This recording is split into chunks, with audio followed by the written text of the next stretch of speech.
And flow charts, हम ये topic कर रहे थे जिसमें मुख्तलिफ डायग्राम्स हम लोगों ने स्टडी की थी। रेक्टेंगल है, पैरेललोग्राम है, डायमंड है और ओवल की शेप्स हैं। ठीक है, हमने कहा था Oval was just used for start and stop and rectangle was used for process assignment. ठीक है, और इसी तरह से जो पैरेललोग्राम है वो इनपुट और आउटपुट के लिए इस्तेमाल होती थी। Diamond was used for condition. ठीक है, डायमंड इस्तेमाल होती थी कंडीशंस अप्लाई करने की, लाइक सिलेक्शन के लिए इस्तेमाल होती थी। सिलेक्शन में ये होता है कि if you have multiple data तो out of multiple data you pick certain data and do not pick the other data.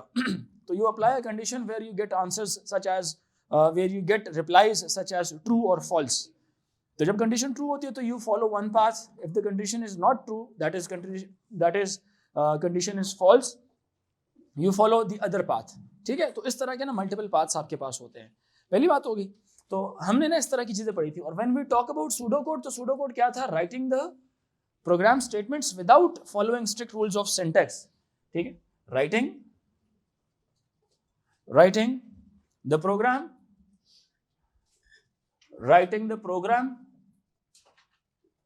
as proper statements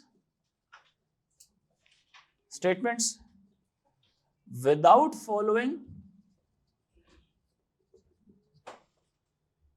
strict rules of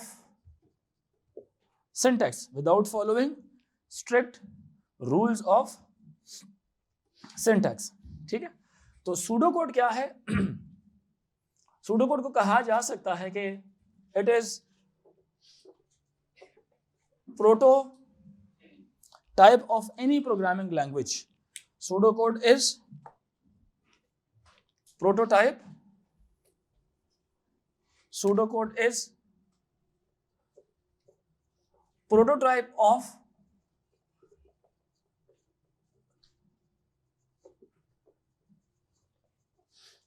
any programming language.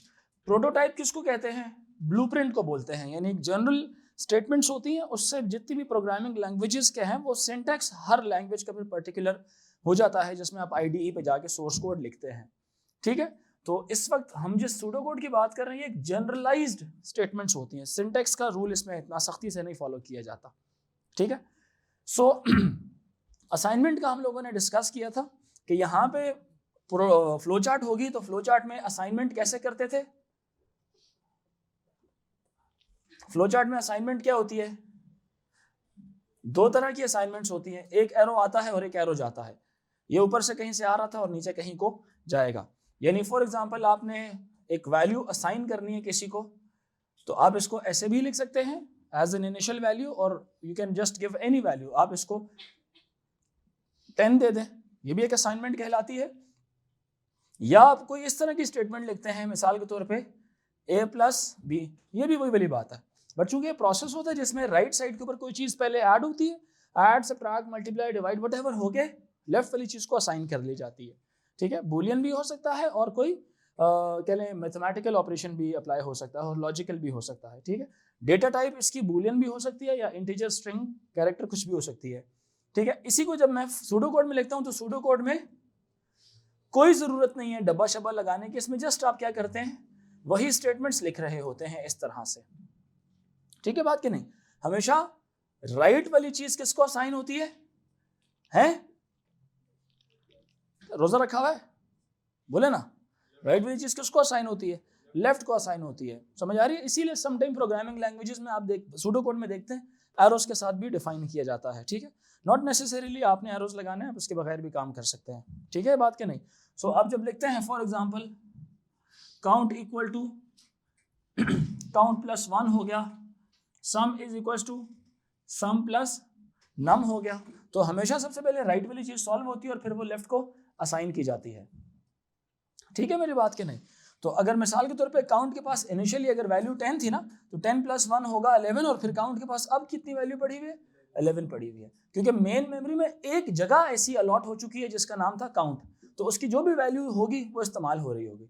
तो राइट वाली चीज में 10 था, 10 + 1 11 हो गया, तो फिर वो 11 में काउंट में दोबारा जाके सेव हो जाएगा। समझ आ रही बात की नहीं? तो ये इस तरह से चलता है असाइनमेंट वाला किस्सा। ठीक है, ये अलबत्ता क्या करता है, ये आपका वही टोटलिंग करता है, इसको बोलते हैं टोटलिंग करना। ठीक है, जिस तरह सम के अंदर आपने जो भी वैल्यू इनिशियली रखी हुई थी उसमें ये वाली वैल्यू ऐड होगी और सम में दोबारा जाके अपडेट हो जाएगी, क्योंकि मेन मेमोरी में एक जगह ऐसी थी जिसका नाम क्या रखा गया था, सम रखा गया था। क्या रखा गया था नाम उसका? सम रखा गया था। ठीक है, और इसके बाद असाइनमेंट के बाद क्या है, या कंडीशन है या सिलेक्शन है। अब जब मैं फ्लो चार्ट की बात करता हूं तो फ्लो चार्ट इसमें इस तरह से इसको प्रोसेस करता है।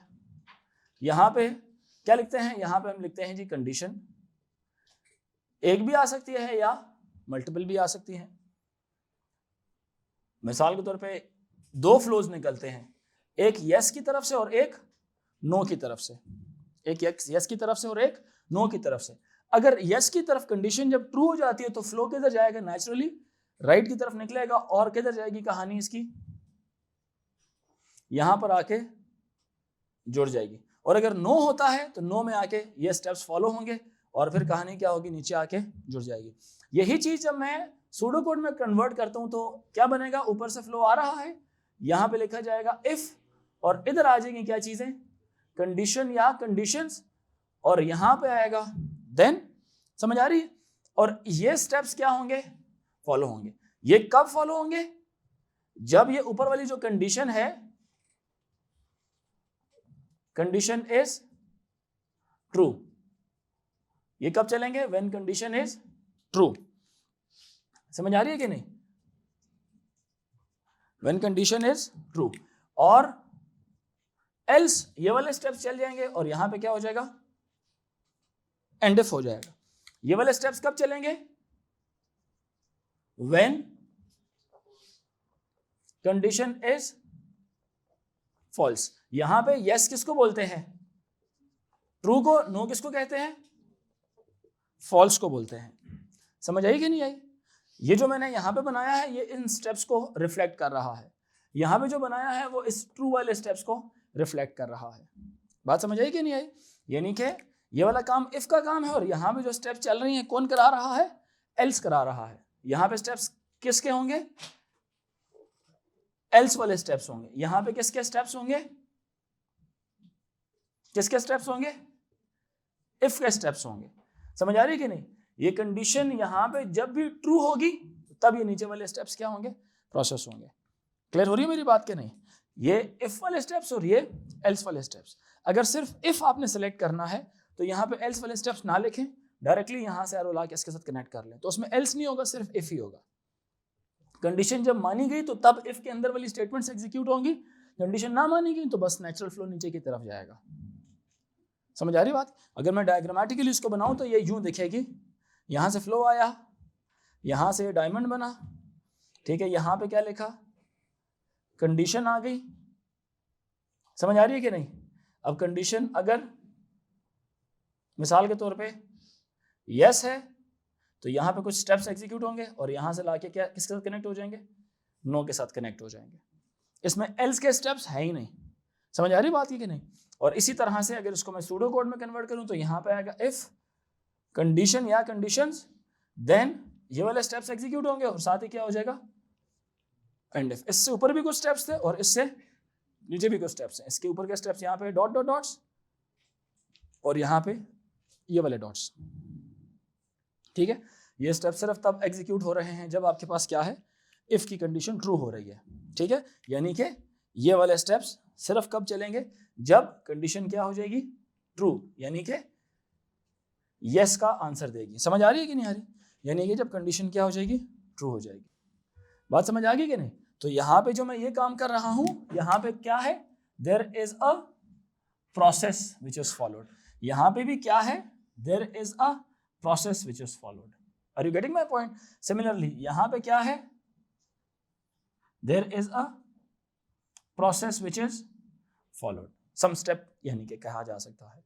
यानी इसमें यहां पर भी कुछ स्टेप्स हैं और यहां पर भी कुछ स्टेप्स हैं। तो ये कौन सा वाला पार्ट है, इफ का, ये कौन सा वाला पार्ट है, एल्स का। यहां पे ये वाला पार्ट किसका है, जस्ट इफ का, इसमें एल्स वाला पार्ट नहीं है। समझ आई मेरी बात के नहीं? इस तरह से चलेगा ये। क्लियर हुई मेरी बात? बताएं जी बच्चों। और इनमें बेशक आपने कोई एक स्टेप लिखना था, मल्टीपल स्टेप्स लिखने थे, वो आप यहाँ पे स्टेप्स लिख सकते हैं। क्लियर है जी? यहां तक कोई कंफ्यूजन है? यहां तक कोई कंफ्यूजन है? कंडीशंस। अब मल्टीपल इफ कंडीशंस का मतलब क्या होता है कि ऊपर से आपका क्या चल रहा है, कोई फ्लो चल रहा है, यहां पे आपने लगाया इफ, यहां पे लिखी कंडीशन या कंडीशंस। अगर ये ट्रू है तो क्या चलाए, ये वाले स्टेप चलाए। अगर ये ऊपर वाले ट्रू नहीं है तो नीचे वाले को देख ले, ऊपर वाले ट्रू नहीं है तो नीचे वाले को देख ले और यहां पे ये स्टेप्स आ जाए। फिर अगर वो भी ट्रू नहीं है तो यहां पे क्या है, कंडीशन या कंडीशंस, और यहां पे क्या आ जाए, ये आ जाए। फिर यहां पे क्या है, एल्स इफ, फिर कोई कंडीशन आ जाए, फिर यहां पे क्या आ जाए, देन, और आखिर में क्या आ जाए, एल्स के ये स्टेप्स फॉलो करें और यहां पे क्या हो जाए, एक ही एंड इफ लग जाए जो सारों को एंड कर रहा हो। ठीक है, नहीं जितने एक ही एंड इफ लगाएं फिलहाल। समझ आई मेरी बात की नहीं आई? अच्छा, अब सिचुएशन क्या है, नेस्टेड इफ डिफरेंट है, मल्टीपल इफ सी है। इफ के अंदर इफ होगा ना तो उसको मैं इंडेंटेशन से समझाऊंगा। फिलहाल ये एक ही फ्लो में नीचे लेके जा रहा हूं। ठीक है, ये कहां पे लगता है, ये वो ग्रेडिंग वाला सिस्टम नहीं होता, ग्रेड कितना आया, लेट से किसी के ग्रेड फॉर एग्जांपल 90 से अबव मार्क्स हैं, ठीक है, तो ग्रेड क्या मिलना चाहिए, ए स्टार। किसी का 80 to 89 है, क्या मिलना चाहिए, ए मिलना चाहिए। किसी का 70 to 79 है, बी मिलना चाहिए। किसी का मिसाल के तौर पे 60 to 69 है तो सी मिलना चाहिए, और उससे नीचे क्या मिलना चाहिए, फॉर एग्जांपल यू मिलना चाहिए। तो ये वो मल्टीपल उसकी कंडीशन आ जाती है जहाँ पे बारी बारी आपको हर दफ़ा सेलेक्ट करना पड़ता है कि कौन सा वाला काम आप चूज कर रहे हैं। तो अगर एक नंबर 90 से बड़े होंगे किसी स्टूडेंट के तो ये आ जाए। अब इसको फ्लो चार्ट किस तरह से एड्रेस करता है, फ्लो चार्ट सबसे पहले आएगा, यहां पे क्या आएगा, कंडीशन या कंडीशंस, ये एग्जीक्यूट हुआ। अगर यस हुआ तो यहां पे क्या होगा, वो स्टेप्स एग्जीक्यूट हो जाएंगे। ठीक है, और ये क्या होगा, अगर ना हुआ फिर क्या होगा, एक और कंडीशन आ जाएगी। अगर ये ट्रू हो जाता है ना तो नीचे किसी को चेक नहीं किया जाएगा, क्योंकि इफ जब ट्रू हो गया तो तब इफ तो कंडीशन ट्रू हो गई, फिर इसको प्रोसेस करेगा और यहां से डायरेक्ट एंड पे चला जाएगा। एल्स इफ का मतलब क्या होता है, एल्स इफ जब ट्रू ना हुआ फिर अगली कहानी किस पे आएगी, एल्स पे आएगी। अगर पहला ट्रू ना हुआ तो अगली कहानी किस पे आएगी, फिर एल्स पे आएगी, और फिर उसको चेक किया जाएगा कि एल्स इफ, अगर पहला ना हुआ तो फिर, अगर वो भी ना हुआ तो फिर दूसरा, तो फिर तीसरा, तो फिर चौथा, इस तरह से चलेगा वो। समझ रहे बात की नहीं? सो इट इज नेसेसरी, अगर आप किसी भी स्टेप्स को एग्जीक्यूट कर रहे हैं तो उसकी कंडीशन ऊपर ट्रू होना जरूरी है।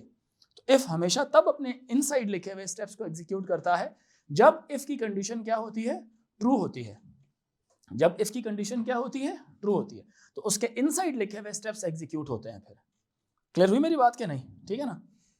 इसी तरह से यहां पे क्या आ जाएगा, इज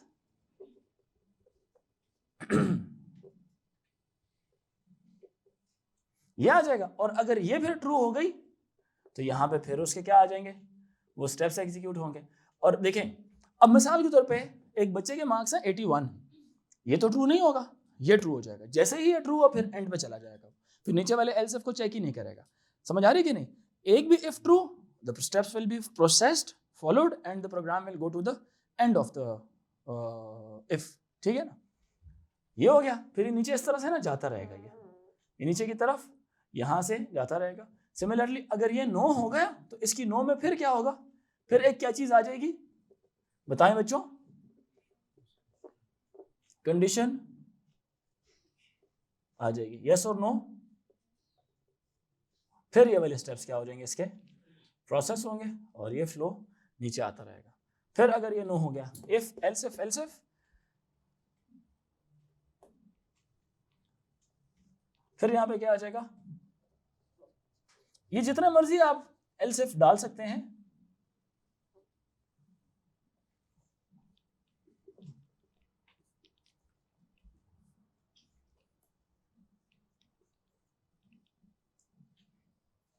ठीक है, और क्या होगा, यहां पे जो स्टेप्स आपके नो पे आएंगे ना, ठीक है, ये जो नो के स्टेप्स होंगे, ये किसके स्टेप्स फॉलो हो रहे हैं, ये वो एल्स वाले स्टेप्स हैं। समझ आ रही है कि नहीं आ रही? यहां से फ्लो आएगा और किधर आके कनेक्ट करेगा, एल्स के बाद। ये आ गया आपका कौन सा वाला, फर्स्ट। ये आ गया आपके पास सेकेंड कंडीशन, ये आ गया आपके पास थर्ड, ये आ गया आपके पास फोर्थ, और ये आ गया आपके पास फिफ्थ। फ्लो आ गया, समझ आई। इसी तरह से ये आ गया आपके पास फर्स्ट, ये आ गया आपके पास सेकेंड, ये आ गया आपके पास थर्ड, ये आ गया आपके पास फोर्थ इफ एल्स इफ, ये आ गया इफ, ये आ गया फर्स्ट इफ, ये आ गया second else if. Else because of the no पर कंडीशन लग जाना, नो हुआ तो ये किसकी जुमरे में आ गया था, ये एल्स के जुमरे में आ गया। जब यस पे आया तो ये किसके जुमरे में आ गया, इफ पे आ गया। इसीलिए इसको ओवरऑल क्या पढ़ा जाता है, एल्स इफ पढ़ा जाता है। इसको क्या पढ़ा जाता है, जस्ट इफ पढ़ा जाता है। क्लियर हुई मेरी बात के नहीं। ये भी वोकैबुलरी डेवलप हो रही है, अभी प्रोग्रामिंग स्टार्ट नहीं हुई, अभी हम वोकैबुलरी अपनी क्या कर रहे हैं, डेवलप कर रहे हैं। इसी तरह से ये क्या आ गया, थर्ड नो पर आया ना तो एल्स हुआ, और साथ यस पे आया तो ये इफ हो गया ये। और इसी तरह से ये भी नो पर आया तो एल्स हुआ, यस के लाइंस को फॉलो कर रहा है तो इफ हो गया। समझ आई मेरी बात के नहीं। इसी तरह ये क्या चीज है, ये कौन सी चीज है, एल्स है। समझ आई मेरी बात, ये कौन सी चीज है, एल्स है। क्लियर हुआ, क्योंकि नो पर जो स्टेप्स फॉलो हो रहे हैं। यहां तक क्लियर हुआ। ये इस तरह से चल रहा है, आप अपनी मर्जी से जितने मर्जी एल्स इफ डाल सकते हैं डिपेंडिंग अपॉन द सिचुएशन या सिनेरियो। ठीक है जी। ये आगे मल्टीपल इफ की कंडीशंस।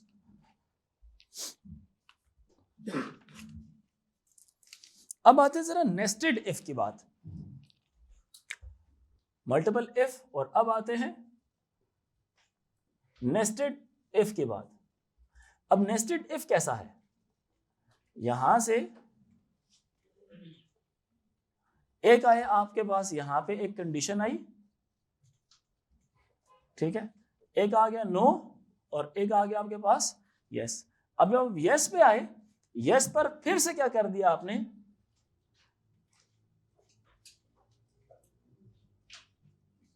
एक कंडीशन लगा दी। समझ आ रही मेरी बात के नहीं। और यहां पर आकर आपने क्या किया, आगे कंडीशन भी लगा सकते हैं, कुछ स्टेप्स भी लगा सकते हैं, और नो के ऊपर भी आपने क्या कर दिया, एक कंडीशन लगा दी, स्टेप्स लिखवा दिए, और ये यहां पे इधर से यूं आ गया। ठीक है,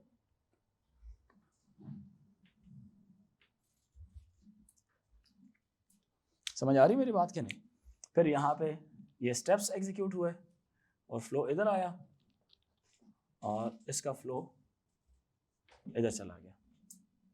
ठीक है जी, और यहां से फ्लो इधर आया। अब ये किस तरह से हो रहा है, ये जब हम प्रोसेस करेंगे, ये पहला इफ आया, यहां पे कंडीशन आई या कंडीशंस, और फिर क्या लिखा, देन इसके अंदर आए। समझ आ रही मेरी बात की नहीं, इसके किधर आए, अंदर आए। अंदर आए, इंडेंटेशन में फिर क्या लिख दिया, इफ लिखा, इफ, और यहां पे क्या आ गई, कंडीशन आ गई। देन यहां पे फिर एक मजीद देखें, ये क्या चीज फॉलो की है मैंने, इंडेंटेशन। क्या फॉलो की है, इंडेंटेशन। जो जैसे ही एक कंडीशन में एंटर होते हैं ना, सिलेक्शन स्टेटमेंट में थोड़ा सा हम क्या करते हैं, गैप छोड़ते हैं, इसी तरह से यहां पे भी किया। अब ये वाले कौन से स्टेप्स हैं, वो ये वाले स्टेप्स हैं, ये वाले। समझ आ रही बात की नहीं। पहले इफ पे यस हुआ, अंदर आया, अंदर आके फिर दोबारा कंडीशन चेक की, यस पे फिर से स्टेप्स एग्जीक्यूट किए, और फिर क्या था यहाँ पे, एल्स पर फिर ये स्टेप्स एग्जीक्यूट किए, ये वाले। क्लियर हुई मेरी बात के नहीं। और यहाँ पे क्या हो गया, एंड इफ हो गया। क्लियर हुई मेरी बात। अब किधर फ्लो जाएगा, दोबारा एल्स के नीचे, दोबारा किसके नीचे, एल्स के नीचे जाएगा फ्लो। बच्चे आप अब लेट आई ना, तो फिर आप क्लास में खड़ी होंगी नेक्स्ट टाइम। ये इफ है। अब देखें, इफ ये चला गया ना, इफ के अंदर वाली जितनी बातें थी आप नोट करें, ये सारी एक ही के नीचे लिखी हुई हैं। और ये जो स्टेप्स हैं ये क्या हैं, they are also indented with respect to its own condition. समझ आ रही है कि नहीं। अब जैसे ही एंड इफ खत्म हुआ ना, इसका ये वाला एंड इफ है, समझ आ रही है। इसके बाद अगला फ्लो किधर से शुरू होगा, इफ के बिल्कुल नीचे से। तो यहां पे क्या लिखा जाएगा, एल्स लिखा जाएगा। फ्लो चार्ट से इसका ताल्लुक नहीं है, ये इस इफ को फॉलो कर रहा है। समझ आ रही बात ये नहीं? और यहां पे क्या आएगा, एंड इफ आएगा और एल्स के अंदर एल्स के अपने स्टेप्स आ जाएंगे। क्लियर हुई मेरी बात की नहीं? एल्स के अंदर एल्स के अपने स्टेप्स आ जाएंगे। क्लियर हो गया सारों को? तो और जब एंड इफ होगा तो ये वो वाली जगह है, ये वो सेकंड एंड इफ है आपका। क्लियर हुई मेरी बात? ये वाले स्टेप्स हो गए। इसी तरह से ये वाले स्टेप्स हो गए, और इसी तरह से ये जो उनसे हैं ये वाले स्टेप्स हो गए। क्लियर हुई मेरी बात कि नहीं? ठीक है, यानी बोलें तो ये किसके स्टेप्स हो गए? एल्स के स्टेप्स हो गए। ये यस पे आए तो पहले किसके हो गए? इफ के हो गए। इफ कौन से वाला? First if. ठीक है, ये लाइट ठीक करवानी है, सही है ना? और ये कौन से स्टेप्स हैं? ये सेकंड इफ के हो गए। ठीक है, और ये कौन से वाला है? First else. ठीक है, और ये आ गया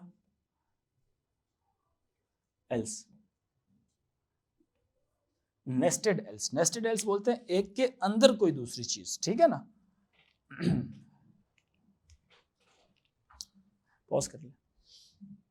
लेट्स से एक प्रॉब्लम है जिस पे हम एक काम करते हैं। ठीक है, find the difference of two numbers. दो नंबर्स का डिफरेंस निकालते हैं। Take two numbers from user and return their difference.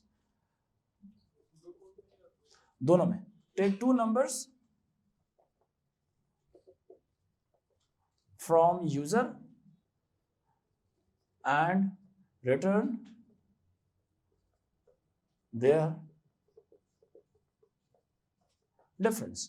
अच्छा, रिटर्न का मतलब क्या होता है? इसका मतलब होता है आउटपुट होता है। ठीक है, और ये जो लफ्ज है take two numbers from user, इसका मतलब क्या होगा? इनपुट है। टेक मतलब दो नंबर्स यूजर से लें, इसका मतलब आप क्या करें? इनपुट करें। ठीक है, तो आप क्या करेंगे यहां पे, जब इसका प्रोग्राम स्टार्ट होगा,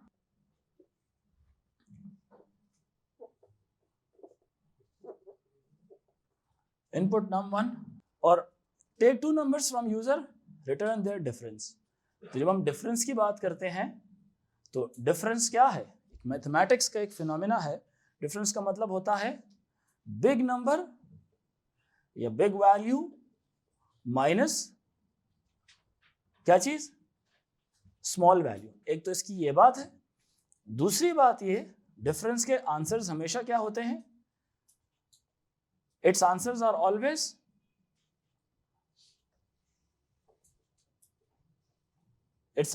ऑलवेज पॉजिटिव। बेशक इवन दो नेगेटिव नंबर्स को भी आप माइनस करेंगे ना तो उसका आंसर पॉजिटिव आएगा। -5 और -3 का डिफरेंस है 2 यूनिट्स का। बड़ी वैल्यू में से छोटी वैल्यू माइनस करते हैं। बड़ी वैल्यू कौन होती है? -3। छोटी वैल्यू कौन होती है? -5। तो वो मैथमेटिकली क्या बन जाता है? -3 + 5। नेचुरली आंसर कितना आ जाता है? +2 का आंसर आ जाता है। समझ रहे मेरी बात कि नहीं? तो यही चीज हम यहां पर भी करेंगे। पहले फ्लो चार्ट से कर लेते हैं, फिर हम लोग सूडो कोड से करते हैं।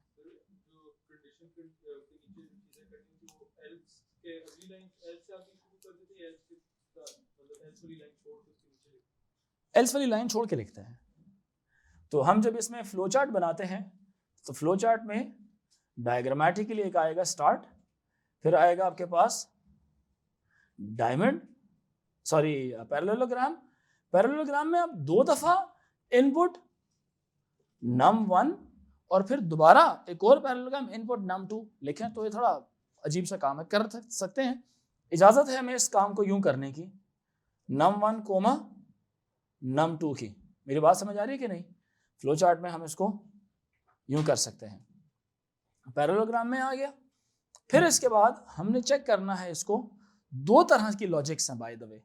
माइनस करना है ना, 2 तरह की लॉजिक्स हैं बाय द वे। किसी के जहन में कुछ लॉजिक आती है डिफरेंस किस तरह से निकालेंगे? एनीवन? आप बताएं अब्दुल्ला खत्री। कैसे पता चलेगा कौन बिग है कौन स्मॉल है?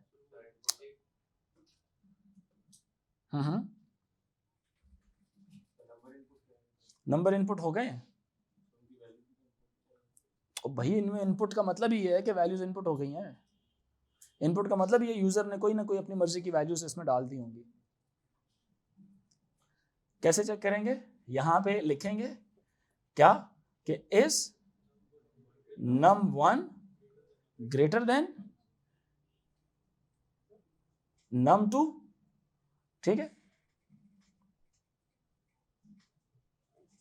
Is num1 greater than num2। अगर वो कह देना यस तो इसका मतलब क्या है? यहां पे हम क्या निकालेंगे आंसर अपना? Difference is equals to num1 बड़ा है ना, अगर num1 बड़ा हुआ num2 से तो क्या होना चाहिए? num1 माइनस क्या होना चाहिए? num2। ठीक है बच्चों? अगर num1 बड़ा नहीं है तो फिर कौन बड़ा है? ऑब्वियसली या तो वो इक्वल होगा या तो num2 बड़ा होगा। तो बेशक इक्वल हो या num2 बड़ा हो तो हम num2 माइनस num1 कर लेंगे। ठीक है, तो यहां पे हम क्या कर लेंगे? Difference is equal to num2 minus num1। नाम ऐसे होने चाहिए ना कि एक तो आपके उसका पर्पस भी आपको बता रहे हो और सेकेंडली इनमें गैप्स नहीं होने चाहिए। जैसे आप लोग अपना लॉगिन आईडी बनाते हैं ना, किसी भी ईमेल एड्रेस के ऊपर अपना ईमेल बनाते हैं तो you are not allowed to put spaces, connected आप वर्ड्स लिखते हैं। तो इस तरह यहाँ पे भी कनेक्टेड वर्ड्स लिखने हैं। ठीक है ना? तो ये आ जाएगा नीचे और फ्लो किधर से किधर जाएगा? ये यहाँ पे आएगा और यहाँ से किधर जाएगी कहानी? इसके साथ आकर क्या हो जाएगी? कनेक्ट हो जाएगी। समझ आई मेरी बात? और इसके साथ कनेक्ट होगी और यहां पे हम क्या कर लेंगे? इसको क्या कर लेंगे बच्चों? आउटपुट कर लेंगे। क्या कर लेंगे? आउटपुट डिफरेंस, और इसको यहां पर स्टॉप कर देंगे। ठीक है, यहां पे क्या हो जाएगा? स्टॉप हो जाएगा। बस ये बात याद रखें कि ये जो सा आपका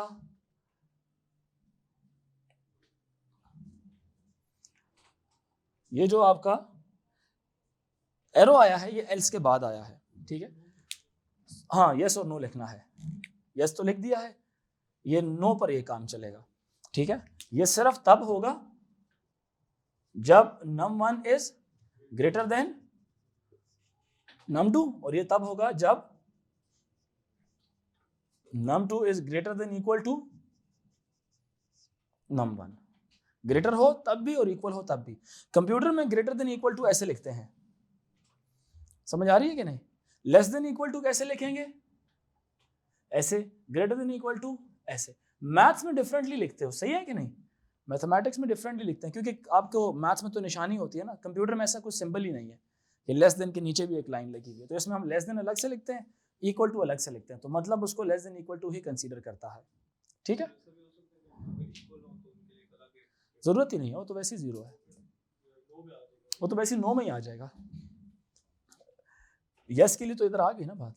इवन आप इसको ग्रेटर देन इक्वल टू के लिए भी इधर ले आ सकते हो, जीरो का तो मसला ही नहीं है। ठीक है, वो तो जीरो नेचुरली इधर चले उधर चले, बात एक ही, आंसर तो उसने जीरो ही लेना है। लेकिन फिलहाल लॉजिक में यहाँ पे सिर्फ num1 बड़ी के लिए, और जब num1 और 2 बराबर हैं तब भी ये वाला काम होगा, और जब num2 बड़ा है तब भी ये वाला काम होगा। इसी को जब मैं रिफ्लेक्ट करूंगा किसमें? सूडो कोड में। तो सूडो कोड में कैसा होगा? सबसे पहले इनपुट num1, अभी मैं डिक्लेरेशंस नहीं करा रहा, ठीक है, अभी सिर्फ लॉजिक के ऊपर बात कर रहे हैं। कोई इनिशियलाइजेशन है यहाँ पे? इनपुट num1 num2, सबसे पहले लगेगी यहाँ पे इफ कंडीशन, एग्जैक्टली उसी तरह की लिखूंगा। If num1 is greater than num2, then नीचे स्टेप्स लिखूंगा वो वाले जो ट्रू पर स्टेप्स फॉलो हो रहे हैं, यानी यस पर फॉलो हो रहे हैं। यस पे कौन से फॉलो हो रहे हैं? Difference is equals to num1 minus num2, num1 minus num2, और यहां पे एल्स के नीचे क्या होगा? अगली लाइन में, ये एल्स की लाइन चल रही है, एल्स अगली लाइन में difference is equals to num2 minus num1, और यहां पे क्या आ जाएगा? एंड इफ, और आखिर में क्या लिखेंगे? Output difference. आखिर में क्या लिखेंगे? Output difference. समझ आई? एग्जैक्टली वही चीज। यह है आपका फ्लो चार्ट में और ये है आपका सूडो कोड में, ठीक है। एक है फ्लो चार्ट में और दूसरा है सूडो कोड में।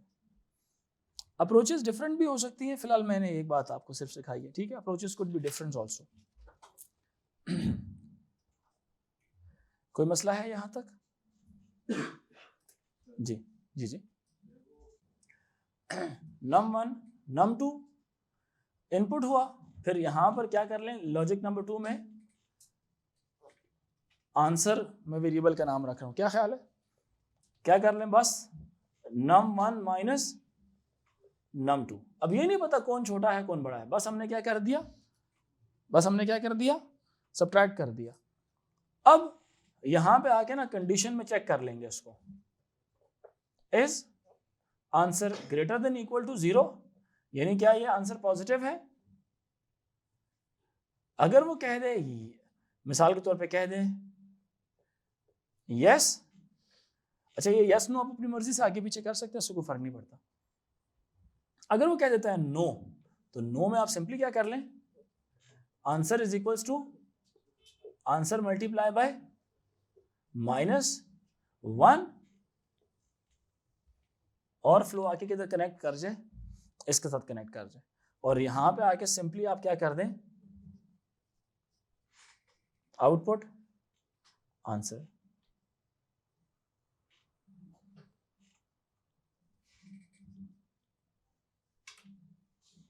Output answer. समझ आई मेरी बात? This could also be one of the logics. इसी को जरा मुझे सूडो कोड में कन्वर्ट करके दिखाएं।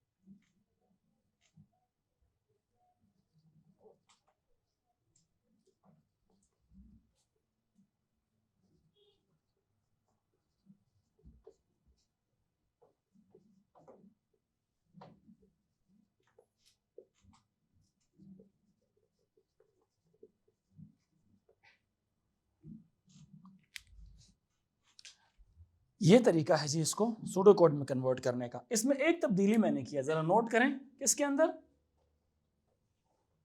कंडीशन के अंदर। यहां पे जो कंडीशन लिखी हुई है और वहां पे जो लिखी हुई है, दोनों में आपको फर्क महसूस हो रहा है कि नहीं? दोनों में फर्क है। यहां पे मैंने लेस देन 0 पे कंडीशन लगाई और यहाँ पे ग्रेटर देन इक्वल टू 0 करके ना नो लिख दिया। यहाँ पे if answer is greater than equal to 0, yes पे नीचे उतार दिया। अगर वो ग्रेटर देन इक्वल टू 0 नहीं है तो इसका मतलब क्या है कि वो क्या है, नेगेटिव है। यही चीज अगर आप यहां पे करना चाहते हैं ना, तो आप अपनी कंडीशन को थोड़ा सा मॉडिफाई करेंगे। अब इसको कैसे लिखेंगे, आप लिखेंगे यहाँ पे if answer is greater than equal to 0, bracket लगा के यहाँ पे क्या लिख लेंगे आप, नॉट। क्या लिखेंगे, नॉट, मतलब ग्रेटर देन इक्वल टू 0 नहीं है। लॉजिकली कंडीशंस के अंदर हमेशा क्या लगाते हैं, लॉजिक्स लगाते हैं। यहां पे देखें, इसको बोलने में आसान है जरा, ग्रेटर देन इक्वल टू 0 नहीं है तो इधर आ जाओ, अगर ग्रेटर देन इक्वल टू 0 है तो स्टेटमेंट ना चलाओ। तो यहां पे भी हमने क्या कर दिया, greater than equal to 0, not मतलब वो नहीं है, उसका ऑपोजिट। तो इस चीज का ऑपोजिट वैसे ही क्या है, ए लेस देन 0 है। समझ आ रही बात कि नहीं? मतलब 0 या 0 से बड़े नंबर इधर, इसका उल्टा क्या होगा, उस तरफ वाला, नेगेटिव एक्स एक्सेस जिसको आप कहते हैं। समझ आ रही है? तो नॉट ऑफ या इन्वर्ट करना जिसको कहते हैं, ऑपोजिट करना। ग्रेटर देन इक्वल टू 0 का नॉट क्या है, 0 से बड़े उस तरफ, 0 या 0 से बड़े उस तरफ, उससे सारे ऑपोजिट, पलटा मार दें पूरा। यानी एक नंबर लाइन अगर दिखाई जाए, यहाँ पे 0 है और यहाँ पे 1 है, यहाँ पे 2 है, यहाँ पे -1 -2 है। इस वक्त जो कहानी चल रही है वो कौन सी वाली है, ये और इसके इधर। अब जब मैं इस पूरे के ऊपर अगर इसका कह देता हूँ नॉट, तो ये ऑटोमेटिकली किधर चला जाएगा, नॉट कह दूं तो ये ए यूं चला जाएगा। उसमें ये चीज शामिल नहीं होगी, क्योंकि पिछले वाले में ये शामिल है ना, शामिल भी, और इससे आगे वाली चीजें भी क्या है, शामिल। अब ये कौन से वाला होगा, ये जिस तरह अगर मिसाल के तौर पे ये ए का एक्सेस है या ये एक्स का एक्सेस है, for example if this is x का एक्सेस, तो ये वाली जो चीज होगी it is x is greater than equal to 0, और ये जो सी चीज है ये कौन सी वाली है, एक्स इज लेस देन 0। बात समझ आ रही है कि नहीं, क्लियर हुआ, समझ आ रही है? इसको आप ये भी कह सकते हैं, this is also equal to not of x is greater than equal to 0।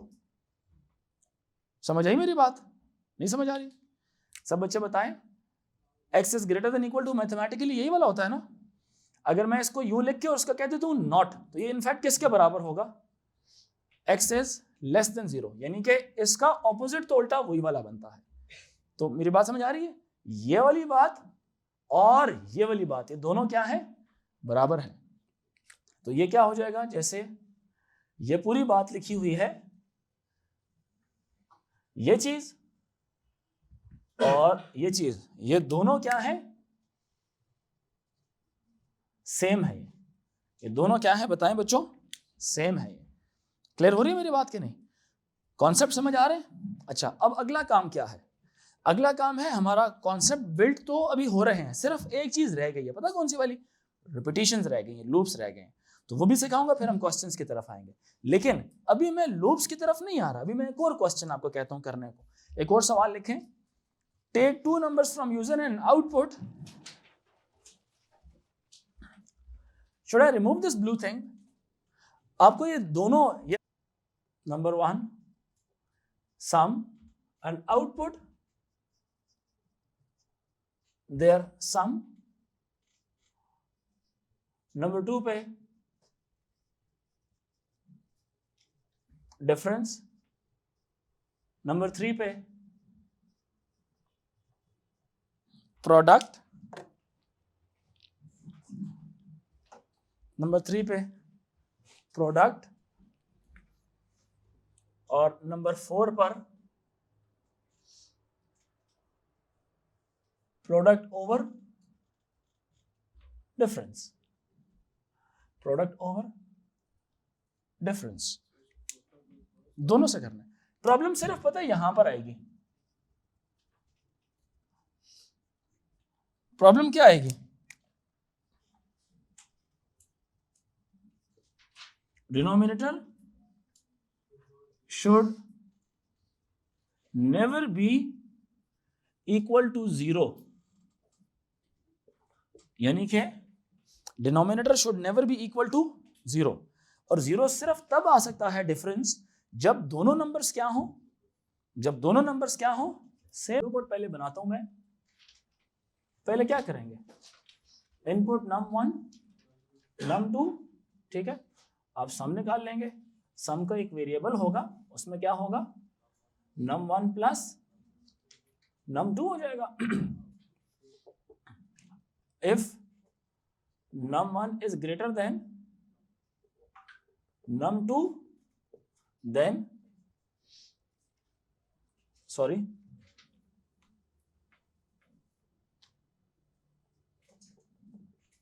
then difference is equals to num1 minus num2, else difference is equals to num2 minus num1, and if फिर आ जाएगा product is equals to num1 multiply by num2, और उसके बाद आ जाएगा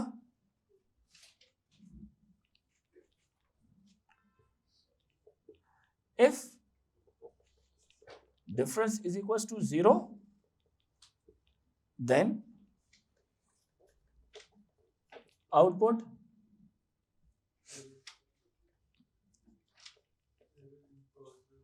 अच्छा ये भी नहीं, नहीं नहीं ये नहीं, हम अपने ऑर्डर में ही आउटपुट करते हैं ना, क्या ख्याल है, जिस ऑर्डर में उसने बोला उस ऑर्डर में आउटपुट करते हैं। तो उसका तरीका पता क्या है, नॉट, सही है। ये चलें और भी लॉजिक, एक मतलब बनाते बनाते कितनी लॉजिक्स आती हैं बंदे के जहन में। आप यही करें, if difference is greater than 0 then output क्या लिखें, आउटपुट क्या लिखें, सबसे पहले क्या होगा, सम, फिर क्या होगा, डिफरेंस, फिर क्या होगा, प्रोडक्ट। 3 चीज आउटपुट हो गई, समझ आई कि नहीं आई? ठीक है। और चौथा,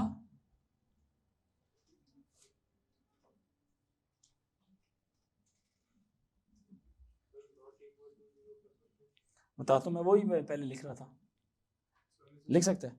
और यहां पे क्या कर लें आप, रिजल्ट निकालें, कैसे, प्रोडक्ट डिवाइडेड बाय, क्योंकि डिफरेंस के 2 ही ऑप्शन है, ये याद रखें, या तो 0 होगा या तो पॉजिटिव होगा। अगर वो पॉजिटिव हुआ, सम भी आउटपुट, डिफरेंस भी आउटपुट, प्रोडक्ट भी आउटपुट, और इस लाइन में क्या कर ले, आउटपुट, बल्कि इससे भी अच्छी लॉजिक बताता हूं, रुकें, आउटपुट क्या करें यहां पे, रिजल्ट। ये जो सारी कहानी है ना, ये वाली कहानी, ये इधर लगाएं आप, if difference is greater than 0, और यहां पे क्या करा लें आप, आउटपुट सम, डिफरेंस और प्रोडक्ट। 3 आउटपुट हो गए, चौथा आउटपुट सिर्फ रह गया। अगर ये ग्रेटर देन 0 हुआ तो रिजल्ट निकल के, रिजल्ट आउटपुट हो जाएगा चौथे नंबर पर। सुने जरा, पहला सम निकल गया, डिफरेंस निकल गया, प्रोडक्ट निकल गया, सम भी आउटपुट, डिफरेंस भी आउटपुट और प्रोडक्ट भी आउटपुट हो गया। ठीक है, फिर अब क्या चीज रहेगी, प्रोडक्ट डिवाइडेड बाय डिफरेंस रह गया। और ये सिर्फ तब पॉसिबल है जब डिनोमिनेटर 0 ना हो। अगर डिनोमिनेटर 0 नहीं है ना, ग्रेटर देन 0 है, तो पहले सॉल्व कर लो, सॉल्व करके उसको रिजल्ट वाले वेरिएबल में स्टोर करा दो और आउटपुट क्या करा दो, रिजल्ट करा दो। अगर डिफरेंस ग्रेटर देन 0 नहीं है तो नेचुरली फिर क्या है, 0 है, फिर नेचुरली क्या है, 0 है। तो यहां पे एल्स में क्या लिखेंगे फिर हम, yes, else output math error, और यहां पे क्या हो जाएगा, ये एंड इफ। ठीक है, समझ आई अशर? प्रॉब्लम है इसमें? मतलब देखें, ये आपका डिफरेंस का काम हो गया, ये आपका सम और ये आपका प्रोडक्ट, 3 काम हो गए, तीनों यहां पे आपने क्या कर दिए, आउटपुट कर दिए। चौथे में सिर्फ प्रॉब्लम होती है अगर नीचे वाली चीज 0 हो जाए। और डिफरेंस आपको पता है, या तो ये क्या होगा, पॉजिटिव होगा, या तो ये क्या होगा, 0। क्लियर हुई मेरी बात के नहीं? इवन ये तो फिर ग्रेटर देन के लिए पॉजिटिव है। यहां पर इस डिफरेंस की बात करेंगे तो इवन यहां पर भी डिफरेंस क्या आएगा, या पॉजिटिव आएगा या तो 0 आएगा। क्लियर हुआ कि नहीं? इसको जब उसके साथ करते हैं फ्लो चार्ट के साथ, तो फ्लो चार्ट में कैसे होगा, वही आपका यहां पे आ जाएगा, आपका स्टार्ट आएगा ना, और स्टार्ट के बाद यहां पे क्या होगा, इनपुट num1 और num2। असल में फ्लो चार्ट है सेम ही चीज है, बस आपको थोड़ा सा ड्राइंग्स इसमें करनी पड़ती हैं, फ्लोज बनाने पड़ते हैं। ठीक है, इस स्टेप में अब क्या हो जाएगा, sum is equals to num1 plus num2, product is equals to num1 multiply by num2। अब चाहते हैं मैं डिफरेंस भी निकाल लूं इधर ही, फिर -1 वाला सिनेरियो लगा लूंगा उस पर। क्या ख्याल है, एग्जैक्टली सेम करवाना चाहते हो या चेंज करवाना चाहते हो? सेम, फिर प्रोडक्ट यहां पे नहीं होना चाहिए, ये दूसरी लाइन लिख दी। ठीक है, फिर नीचे आ गए डिफरेंस की तरफ आए, is num1 greater than num2। अगर उसने कह दिया यस, तो फिर यहां पे क्या हो गया, difference is equals to num1 minus num2।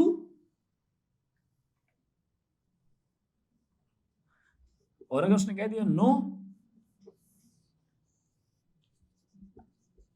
Difference is equals to num2 minus num1। ये यहां पे आ गया, डिफरेंस भी निकल गया। ठीक है, अब क्या करेंगे, product, product is equals to num1 multiply by num2। ठीक है जी, अब क्या कर दिया मैंने, आउटपुट सम डिफरेंस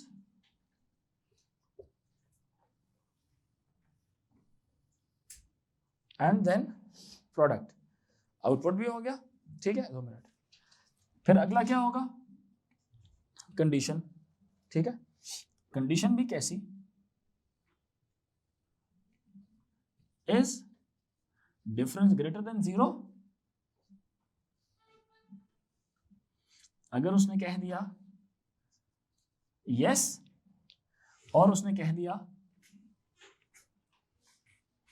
जगह नहीं है नीचे तो मैं राइट पे फ्लो लेके जा रहा हूं। ठीक है, अगर उसने कह दिया नो, यहां पे क्या करेगा वो, output math error,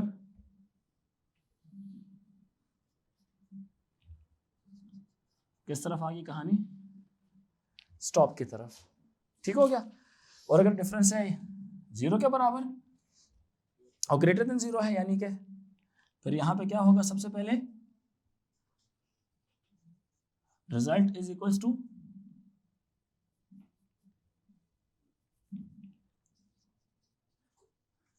product by difference, और फिर क्या होगा, आउटपुट